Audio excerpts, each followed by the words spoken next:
Welcome back to Let's Not Sugarcoat It. Season 3 is here and we're excited to dive into the core of communication, relationships, and leadership. We're your hosts, Bella and Lee, a husband and wife duo with a successful business helping couples and organizations get it together to play a bigger game and elevate their relationships and performance. We believe in keeping it real, so each week we'll bring you incredible guests, entrepreneurs sharing their authentic experiences, along with episodes featuring just the two of us tackling the tough topics.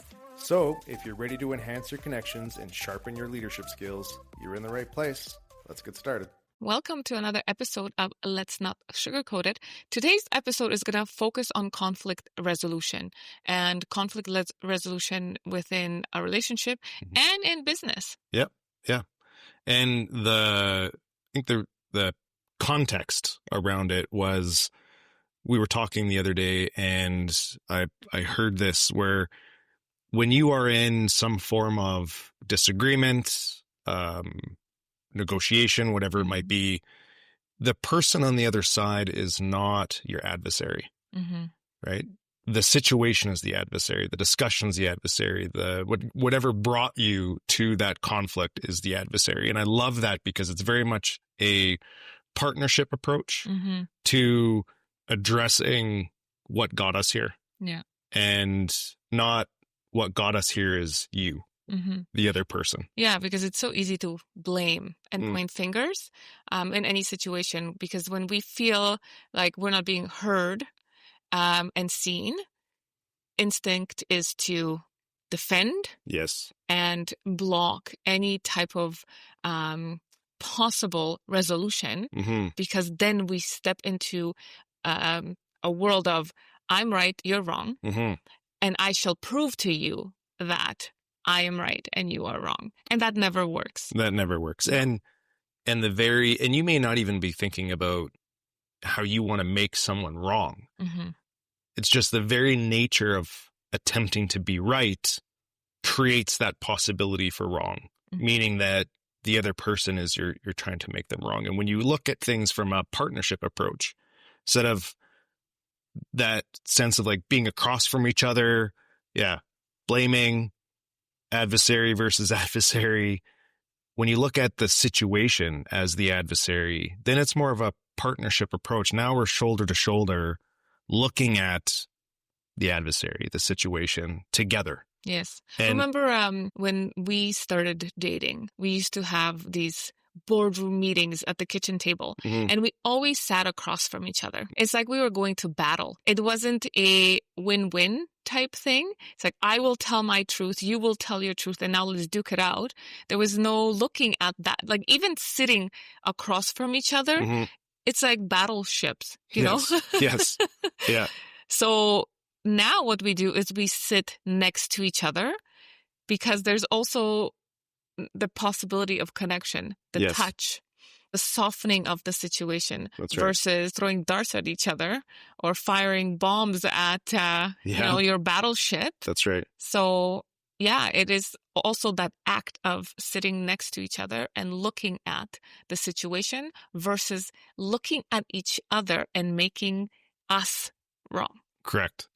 Yeah, and there's a really the important part too with that is when you are sitting together, you're focused on this being the partnership, that win-win.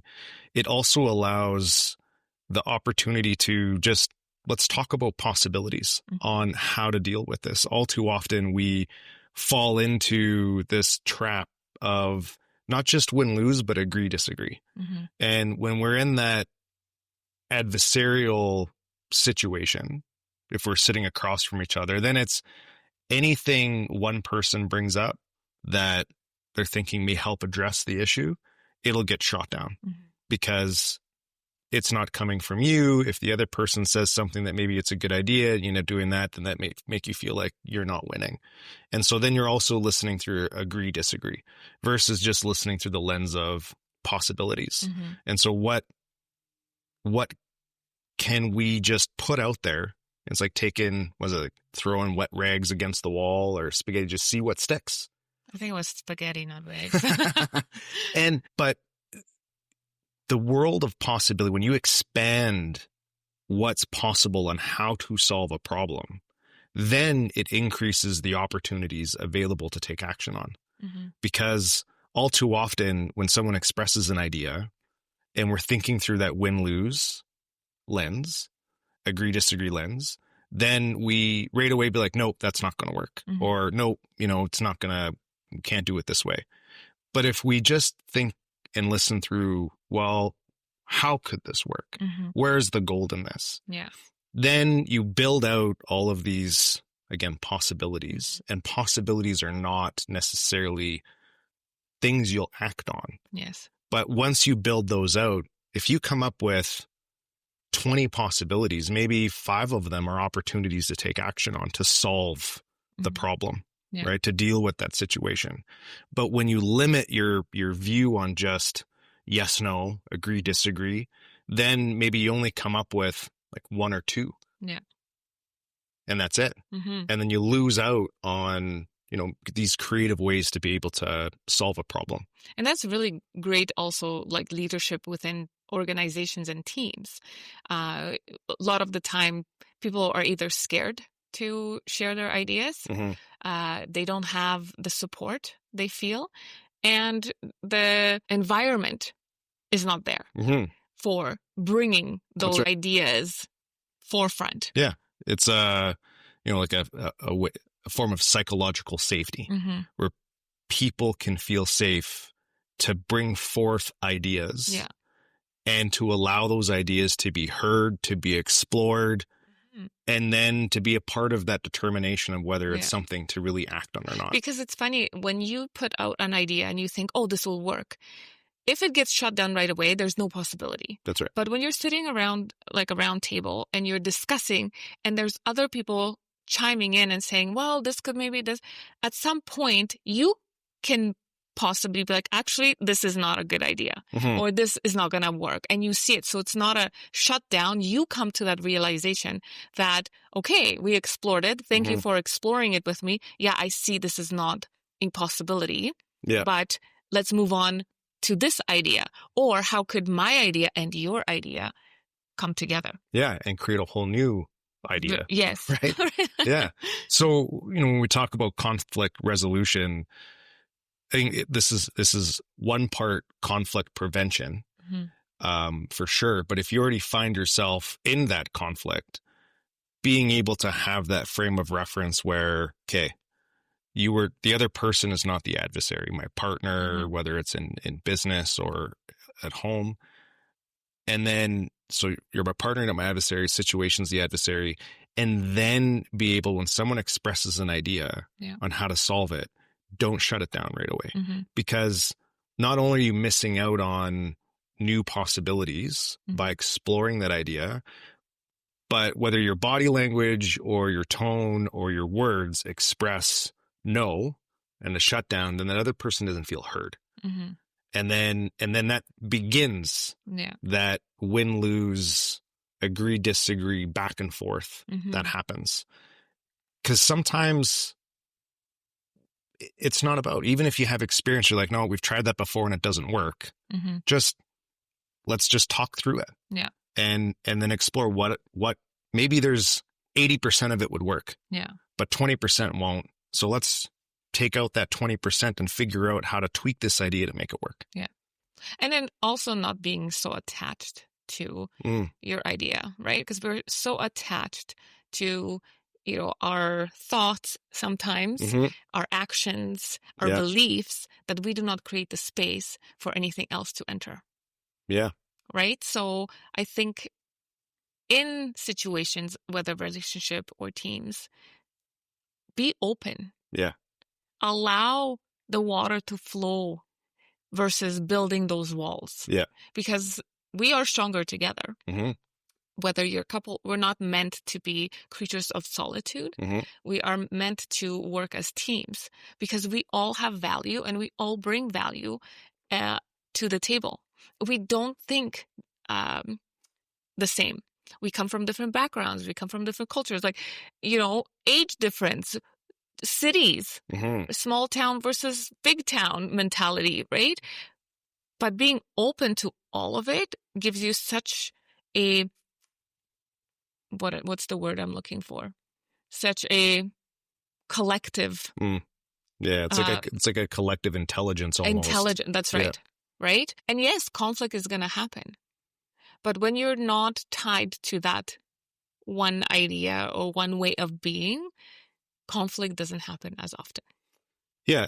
And if it does happen, you can move through that conflict faster. Yeah. And more effectively. Because you're right. When you have an idea, because it's coming from you, and if someone shuts it down too fast, or the idea gets decided that it's not a good idea, or that someone else has a better idea, there is a sense of like identity sometimes that can be tied to that idea because it came from you. Yeah. And obviously you share ideas because you think they're good ideas. And then if people think that it's not a good idea or that there's better ones, then you gotta, it's that, it just doesn't feel good. I don't, not enough. I wasn't smart enough. I wasn't better, whatever it is. And these are all these labels that get us in trouble when it comes to conflict as well. Yeah. Because if we're in a situation, and let's say part of that being in a situation is like through your own actions, it's hard to say, not only does this situation suck, but I don't know how to get myself out of it. Yeah. Because then that's also a bit of like an identity crisis of like, I'm not enough. And so I need your help. And that's a tough spot to be in sometimes. Yeah. And that can create conflict, especially if you then are avoiding it and you don't want to deal with it. Yeah. And then also, what gets affected, we get affected when there's conflict at home and we bring it to the workplace. Yep. We then come with filters because we've already felt maybe dismissed, not heard. And then that brings up that same emotion when our ideas and thoughts are also shut down and dismissed. So working through conflict at home is so important because then we're able to show up at work, healed and resolved. Yeah. And not take things so personally. Yeah.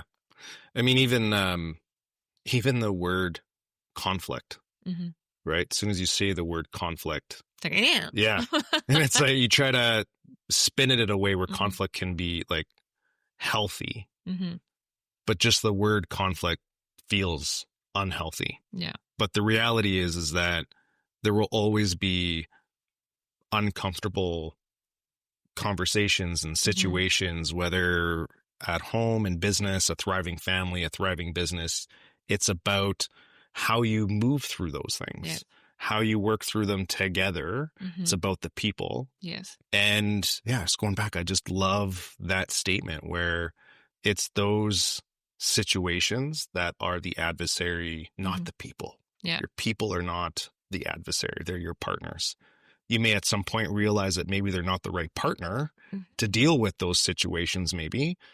Or for any situation, but they are not the adversary. Yeah. And when you have that mindset, I don't know, even just thinking about it now, I just feel a lot more like relaxed when it comes to the idea of having to work through difficult situations.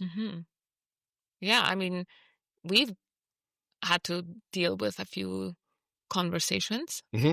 Conflict, even last night with the remote thing.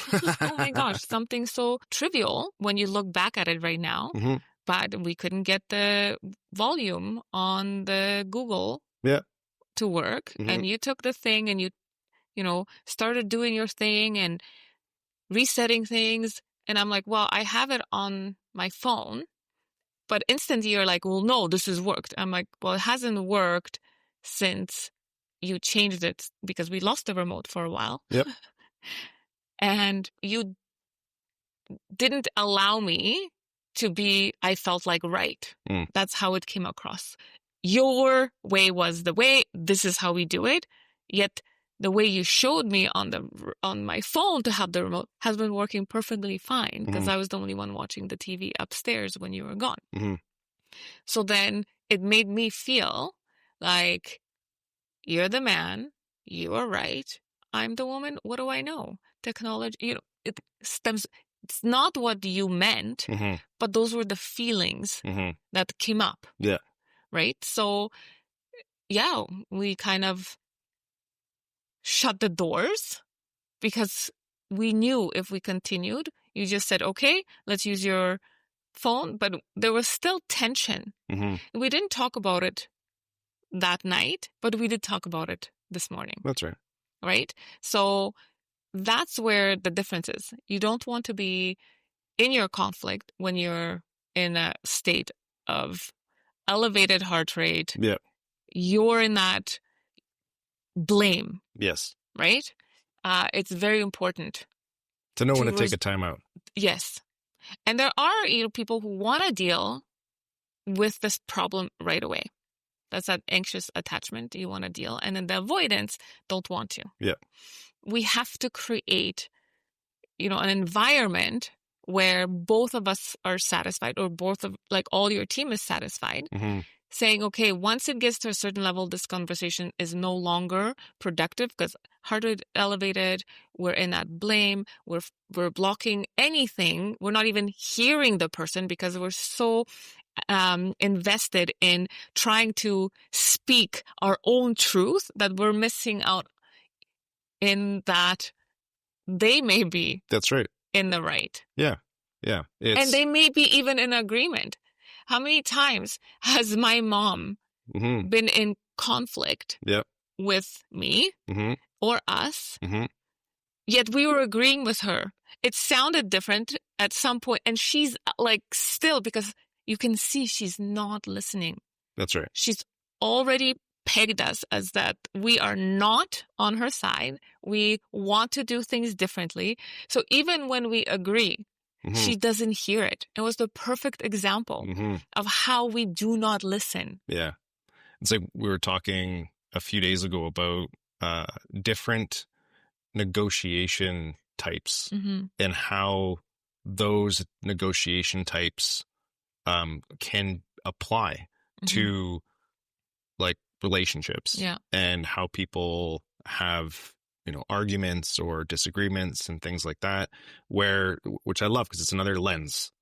And there was 3 kind of main ones. It was assertive, it was analytic, and there was I can't remember what the third one was, but it's accommodating. Accommodating. Yeah. So those were the 3.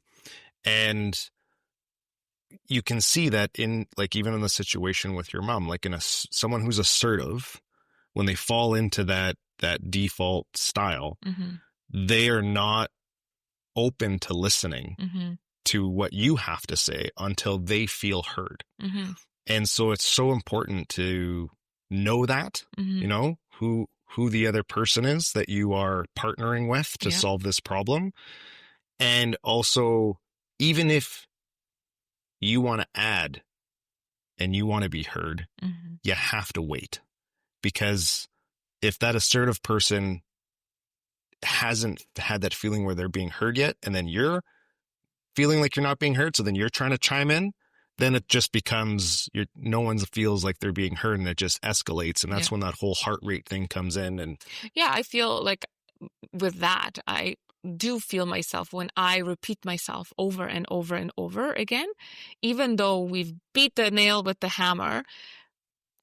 That's what's coming up for me is that I still don't think you heard me. That's right. I still don't feel like I'm seen. So I will continuously, until one point, it's just okay, I think we've discussed this enough. But, and if I'm not being seen and heard, we need to have a different type of conversation. We have to address that and then address the problem. Yes, absolutely. And I mean, there's even sometimes when it's I hear you, I understand you. And even then at those times, it doesn't register right away. Right. And I think it has to do, like we said before, the tone, the body language. Yeah. Some people just say, oh yeah, they're the agreeable ones, right? They'll agree just to avoid the conflict. Yeah. So they'll say yes, but they have no intention of following through. So body language and your true intention should come out so that the person that doesn't feel seen believes you. Yeah. Right? Like, you can sense when somebody's not being genuine. It's like our children. Say sorry to your sister. Sorry. Yes. Right? Yep. We may not, as adults in the boardroom, go, sorry, make a face, roll our eyes, but our tone and our body language will. Yes. And the other person will sense that it is not a genuine apology, a genuine yes, a genuine no. Mm-hmm. You can sense that, feel that energy when you're in tune with those around you. Yeah.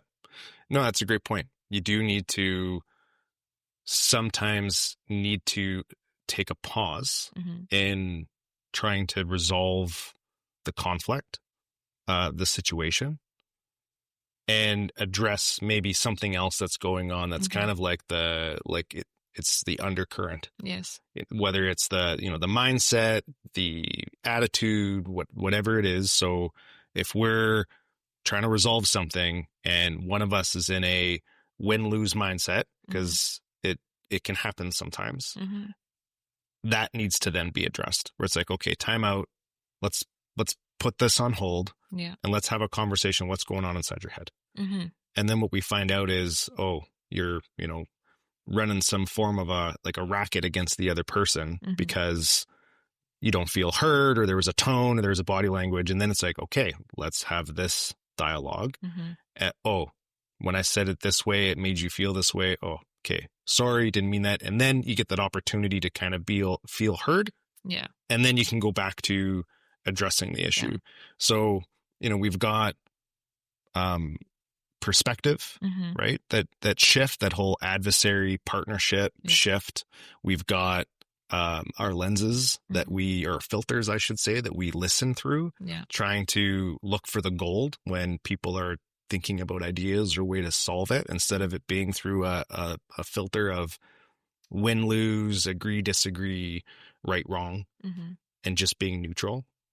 And then being able to sense that energy if someone's just not in it. Like you need this to be, morning, you come up like, hey, what's up? And I'm just like, we ain't gonna deal with this right now, kind of deal, right? And you're like, I feel some energy from you, and I'm like, nope, it's all fine, right? Yeah. Your words said one thing, but your face and eyes said another. Yeah. And so it's knowing and being in tune with, your partner and your work team. Yep. Because let's face it, a lot of people spend more time at work with work people, creating those relationships, than they do at home. So making sure that the way you're communicating, the way you're solving problems, the way you listen, the way you hear things, different things, right? And how you communicate. Yeah. And if you are already have had experiences with your partner, whether it's your spouse or a business partner or, colleague, that when conflict happens, things always get elevated. And you're trying to figure out, okay, how can I apply maybe some of these tools and approaches to resolve that conflict? Because, getting rid of the person is not an option. You need to know that, because the past experience that both of you have is that when we talk about hard things, then hard things happen, right? Things get escalated. Yeah. You need to know that the first couple times you're trying to apply these tools to make it work, it's still going to happen. It's still going to get elevated, because the experience that your partner has of those types of tough conversations means that in the past, when we talk about X, then we get to an 8 every time. And so your fight or flight response kicks in and preps you for that. And that's where that psychological safety piece comes back, where these tools also help keep you calm and focused, keeps your heart rate down, so that this way you can focus on the problem. Yeah. And it's going to be doing that a few times to change the experience that your partner has. Yeah. For them to go, okay, I don't always have to be at an 8 because you're not at an 8. Yeah. And then that begins to shift Yeah. And the conflict then actually becomes smoother and easier to work through when you're in those challenging situations. 100%. And, a lot of people don't like difficult conversations. Right. Because they're uncomfortable. they're uncomfortable, and majority of the time there's conflict around that. Mm-hmm. Right? So by not avoiding them and stepping in, knowing that there may be tension, but setting that intention that you're not going to react a certain way, it takes work. It does. Yeah. Right? Because our reactions in a way are like a habit. And so you also need to provide that, grace and space that if you are going to change, even have the conversation with the person. Well, guys, hey, you know what? Next time I've learned some tools. Yes. And I want to try them the next time that we're in, a situation. And so it's going to be a little messy. Yeah. Give me some permission to try these things. Let's try it out together. Yeah. Let's have a safe word. Let's pineapple. Pineapple. Let's, have something where when one person feels attacked or unsafe, you have a safe word. Say, okay, this is getting out of control. Yeah. Pineapple. Let's walk away. Yeah. Let's calm down. Yeah. Let's reflect. And reflect in a way where you're not arming yourself for the battle in the next half hour, 40 minutes, an hour, next day, whatever you want to say. Look in the mirror and say, how am I contributing to this conflict? Yes. How am I contributing to this situation? Because as partners, we know our buttons. Oh, heck, do I ever know when to push those buttons? But it's actually holding off and saying no to the finger. Yep. Or to the hand. Yeah. That was easy button. Don't press it. Yeah. Because, another great point, because when we feel like we are losing control of a situation, and usually that happens when we don't feel some version of smart enough, worthy, whatever. Yeah. We will leverage our emotions to get us back into control, which is like a mirage. By getting upset, pushing trigger buttons in the other person because you know that it'll set them off, gives you that false sense of being in control. But it's not. And it's not productive. It isn't actually resolving the situation that needs to get resolved. It's creating more barriers, more and then creates more things to work on. Yes. Because then feelings are hurt. Yeah. People don't want to engage. That's you're right. losing your team. You're losing your spouse. Yep. Because people will disconnect, disassociate, and then they'll show up and they just won't care. Yeah, absolutely. Because they know that even though these difficult things need to be addressed, what's the point? Yeah. Because all it's going to do is make me feel like crap, because it's going to get elevated and we're going to end up it's going to get personal. Yeah. And going back to what you said, where when you start to feel your heart rate go up, you're starting to feel, anxious or angry, and you start picking up that magnifying glass. As soon as you start looking at others through that magnifying glass to judge them, to figure out why they're the problem, that's when you need to take that time out. Because there is no, even if their behavior and their attitude is causing a problem, the fact that they are eliciting some type of negative emotion out of you means that there's still something that you need to work through. Yes. And you got to put the magnifying glass down and pick up the mirror. Yeah. And really start to explore, why am I feeling this way? When so-and-so uses this tone or says this word or acts this way, why does it make me feel that way? And that's when you got to do that inner work. Yeah. Figure out why. And that's a great point, because the work is never done. No. And when we feel like we've worked on something and we say it's complete, something else will pop up. Because we're always a work in progress. We're constantly learning. We're constantly living. It's not like, 20 years ago I had this, so I dealt with that. So now I don't need to, I've done the work. What about the next 20 years that you've lived? Yeah. And so on and so forth. We change, we grow. Yeah. Our relationships change, our jobs change, situations, life changes. Yeah. Unexpected curveballs, right? So those all shape us and how we react. Have we always been in survival mode? Are we able to regulate our nervous system? Are we able to listen and know what our partner or coworker or whatever needs? I mean, last night, same thing. Not just the remote. I think the remote piece was just like icing on the cake. But we had a conversation, and what you've learned when I'm questioning, and even though we talked about certain things and certain topics, if you don't answer or say we talked about this, it gives me this sense of, well, I'm not done talking about it. Yeah. So instead of disconnecting and not, going on this ride with me, you answer every single question. Yeah. And that brings my, levels down, my fight or flight. Yeah. I'm more relaxed, and then we can talk about it. And that's because you've been learning about yourself. You've been learning about, your own triggers. And you've also been learning about, the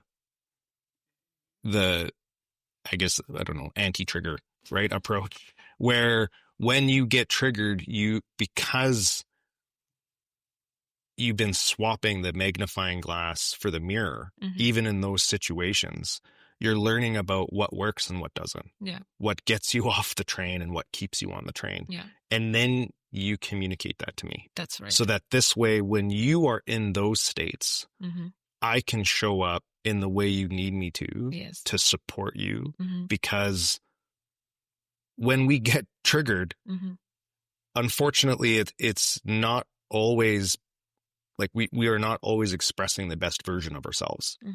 And when you realize that I don't like being this way, and you communicate that to your partner, then your partner can actually help and say, okay, teamwork. I also don't like it when you get that way. And if this is what you need from me, then I will help. Yeah. And I will do this thing. But then also knowing that, especially at the beginning, trying something new anytime, it's going to be a little messy. Yes. We're going to get things wrong. It's like, learning how to ride a bike. Yeah. You're not going to get on and take off right away. Yeah. You're going to fall. You have to pick yourself up, get back on the bike, and keep trying until you get it. Yeah. And that's what, relationship conflict, communication is key. Absolutely. Don't hold on to your tools. Don't hold on to, everything that you've learned. Yeah. You have to share with your partners. You have to share with your team. Yeah. Saying, okay, this is what does work for me and this what doesn't work for me. Clear, honest communication doesn't mean that it's always going to be comfortable or perfect. Yeah. That clear, honest communication is sometimes going to be uncomfortable. And our brain doesn't always work in our best interests because our mind just wants to be comfortable all the time, because discomfort means unsafe. Yeah. Unsafe means possible death, right? That's how the primitive parts of our brain operate. If you see me right now, I'm like sharpening my knife, I cut you. And so we need to always be seeking out those uncomfortable situations, those things that bring up a little bit of tension, but equip ourselves with the tools to deal with them where we're not stressed, we're not, elevated. Yeah. Because that's how we are able to work through them. Yes. And when you do learn those new tools and you share with your partner, accept those tools and try to work with your partner instead of, well, you always do it, so it's not going to work. Yeah. Right? Yeah. And that's what happens within couples. You That's try right. one time. Again, it's like that bike. And it didn't work. It didn't work. So it's like, see, it's never going to work. You're never going to change. Yeah. Da, da, da, da, da. Yeah. It's going to take time to rewire your brain to function and do things a different way. It's habits. Yeah. The more you do it, the easier it gets. And then you won't even think about it. It's just going to be natural. That's right. You know, I get triggered random places, random things.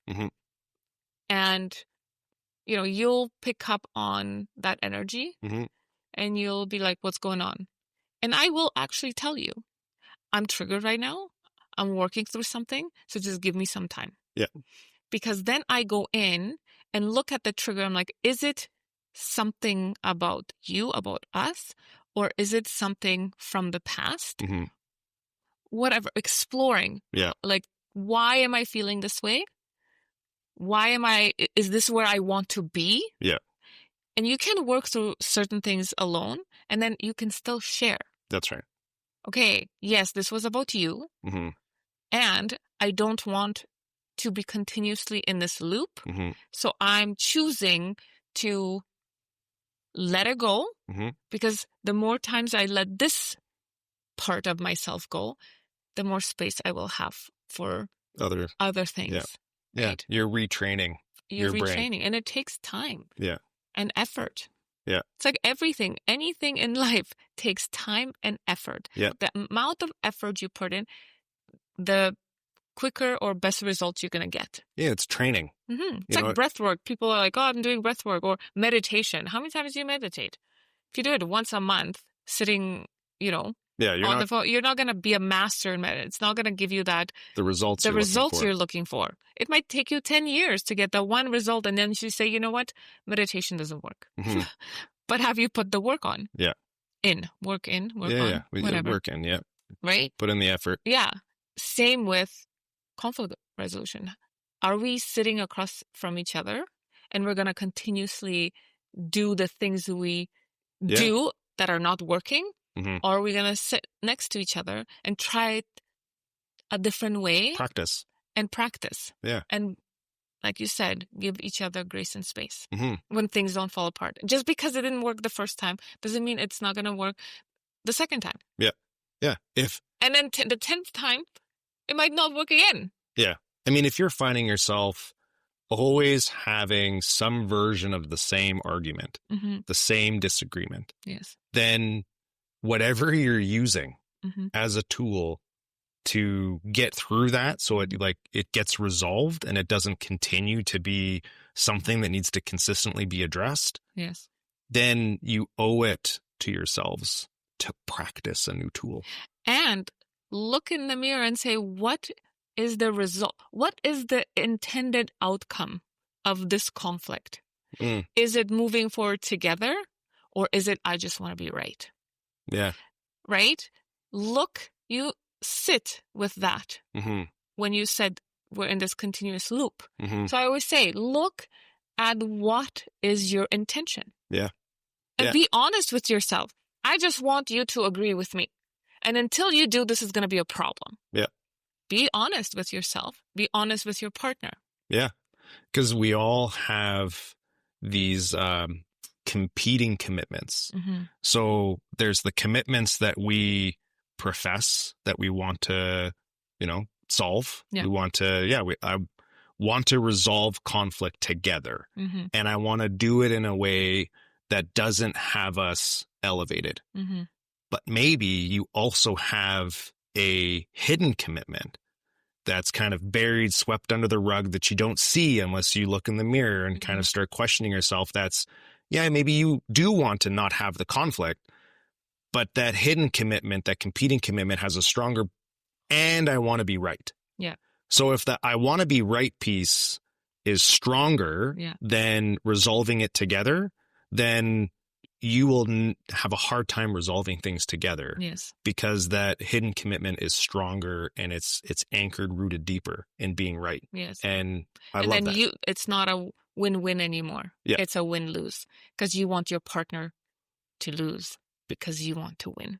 Yeah. Right? And so that's why when you come into any situation, look and see what is the intended outcome. Mm-hmm. Whether it's, I want to make more money, I want to have more time with the children, I want to have more time with whatever. Mm-hmm. So how do we move forward? Because let's say we want something, mm-hmm. but I have a different agenda. Yep. We're never going to get this one something because I'm going to be working on the sidelines against you. Yeah. And it's not about somebody coming in and having this conscious awareness of wanting to like be manipulative or have a hidden agenda. I mean, there are people like that, but most of the time, these hidden agendas are below our level of awareness. Mm-hmm. It's these competing commitments that are driving our behavior to get to a place where we feel right, we feel heard, we feel understood. Mm-hmm. And if we don't have the tools to achieve those things in a healthy way, then what happens is, well, I may not want you to be wrong. Yeah. But the very act and my behavior of needing to be right will make others wrong. Yes. For me to be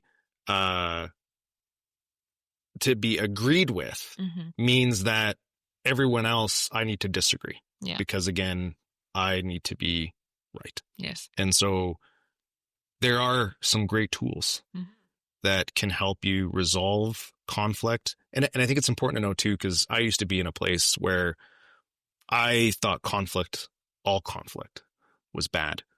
And so I would do anything and everything possible to avoid those uncomfortable situations.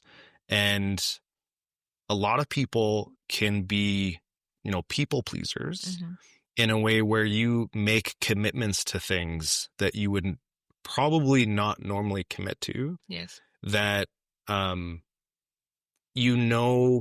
is going to be very hard or almost maybe impossible to achieve, but you say it to avoid that negotiation, that uncomfortable conversation that when your partner says, I need you to do this. And you're a yes, but you're going to be a no. It's a counterfeit yes. Yeah. It's and then you're delaying that conversation to be had. Right. Because when you show up as a no, when you committed to a yes, that's going to escalate. Even more. Yeah. Because I can't trust you.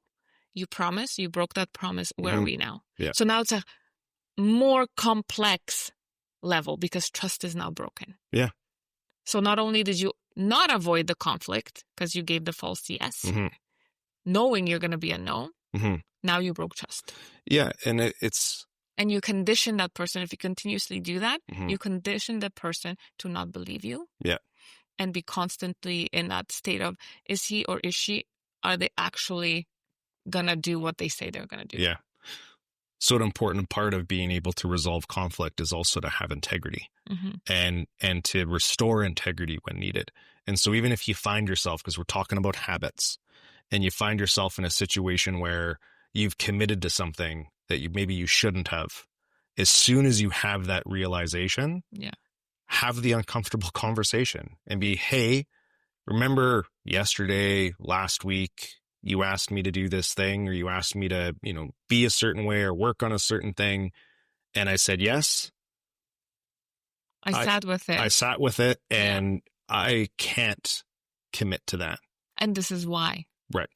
And so, and not just, and this is why, and then leave justified. Yeah. Right. Because again, it's not about being just right. It's about working through the issue. So then you go back to the table and you start having those conversations of possibility to figure out, okay, so if I can't commit to this, I can commit to this. Yeah. Will this work? Let's work together to get to our vision and mission. I always bring it back. What's your vision and mission? Yeah. Right? Same with in the boardroom. What's your vision mission? Again, coming back to that round table. If I'm always right and you're always wrong, if I'm not willing, if I'm a yes, but I'm actually a no, I'm not contributing and I'm not being a team player and we're not getting closer to our vision and mission. That's right. So when you have that in the forefront, the way you resolve conflict, the way you see a no from someone, it's not attached to you and your personal agenda. It is attached to the greater vision and mission. Yeah. And no's can actually be much more powerful than a yes sometimes, because going back to, if you have an idea or something like that and somebody says yes, well, then that's it. Where when you use a no, that actually is the beginning of more brainstorming, more discussion, way more possibility. And so no's actually can be quite powerful. It's just we're conditioned that a no is no good. That's right. No's are bad. We're conditioned to always go after the yes, but no's can also be very powerful when used in the right context. Yes. When you're using a no to lean into discomfort, when you're using a no to challenge yourself, when you're using a no to grow, stay on that growth journey, that's where they can be powerful. A no used to avoid all of that, that's not a powerful no. Yeah. A yes used to avoid all of that, not a powerful yes. But when you're leaning in to all those uncomfortable conversations, situations, that if you don't, it's going to sabotage your vision and your mission. You owe it to yourself to lean into those situations. Yeah. And you owe it to your partner and your team. And to your vision. And to your vision. Okay, look at us. We never used to have these types of conversations.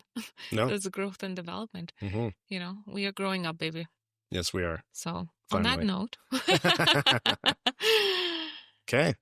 I hope you guys enjoyed this conversation. For more information, hit us up on our website, www.letsnotsugarcoatit.com, or at our Pico Institute, www.picoinstitute.com. Yeah. Our website is changing, coming soon, so stay tuned. If you have any questions, if you have any topics, if you have anything you want us to discuss or explore with us, let us know. We're here every Wednesday, serving you, being here to grow and learn together. Yeah. Till next time. Bye. We hope you enjoyed today's episode and gained valuable insights to elevate your life and business. If you found value in our conversation, spread the love. Share this episode with family and friends, and let's grow this supportive community together. And don't forget to like and follow us so we can reach more amazing people just like you. Until next time, remember, let's not sugarcoat it. Keep it real, raw, and unfiltered.